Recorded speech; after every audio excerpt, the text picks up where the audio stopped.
আসসালামু আলাইকুম রহমতুল্লাহ বারাকাতু।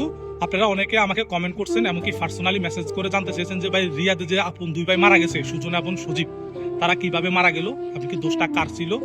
তো বিশেষ করে আমি ওইখানে ছিলাম না, ওইখানে যারা ছিল তাদের থেকে আমি ইনফরমেশন নিয়েছি, এমনকি তাদের পরিবারের যে কয়েকজন আসলে মেম্বার তাদের সাথে যোগাযোগ করেছি। যোগাযোগ করে যতটুকু জানতে পারলাম যে তারা সৌদি আরব হাইলে বসবাস করে, এমনকি সেখানে তাদের নিজস্ব পার্সোনাল গাড়ি আছে, আর ওই গাড়ি করে একটা মাঝরায় থেকে খেজুর নিয়ে সেগুলো রিয়াদে সেল করে। আর প্রতিদিনের মতো তারা যেদিন অ্যাক্সিডেন্ট হয়েছে ওদিনও খেজুর নিয়ে রাস্তা দিয়ে যাওয়ার পথে রিয়াদ থেকে 100 কিলোমিটার আগে একটা জায়গা আছে, সেখানে তারা গাড়িটা অ্যাক্সিডেন্ট করে।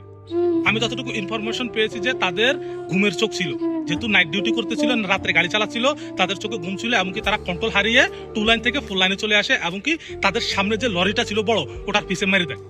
যদি লরি তাদের পিছে মারতো তাহলে এতটা ক্ষতি হতো না, কিংবা তারা মারা যেত না। তারা নিজেরা গিয়ে লরির মধ্যে মেরে দেয়, আর লরিটা প্রায় 10 থেকে 15 কিলোমিটার পর্যন্ত তাদেরকে টেনে নিয়ে চলে গেছে। পরবর্তীতে পিছের থেকে আরো 2 থেকে 3 জন গাড়ি আসার পরে তার যে লরিটা ছিল ওকে সিগন্যাল দেয়, গাড়িটা সেখানে স্টপ করে। আর সেখানে ড্রাইভিং সিটে যে বসে থাকে সে হচ্ছে বড় ভাই সজীব, আর সে সজীব সেখানেই মারা যায়। আর যে ছোট ভাই সুজন, তাকে হাসপাতালে নিয়ে যাওয়া হয়, হাসপাতালে যাওয়ার পরে সে সেখানে মারা যায়। যতটুকু আমি ইনফরমেশন পেয়েছি, এমনকি তাদেরকে বাংলাদেশে নিয়ে আসা হয়েছে, বাংলাদেশে এনে তাদেরকে সেখানে মাটি দেওয়া হয়েছে।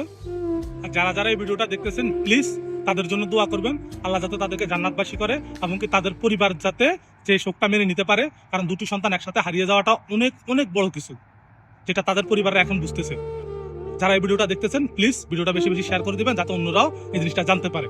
আপনারা যারা বাইরের রাষ্ট্রে গাড়ি চালান বা বাংলাদেশে গাড়ি চালান, যে বিশ্বের যে কোনো জায়গায় গাড়ি চালান, প্লিজ সাবধানে গাড়ি চালাবেন, এমনকি আপনার সেফটি মেনে গাড়ি চালাবেন, কারণ আপনার একটা জীবন আপনার পরিবারের জন্য অনেক কিছু।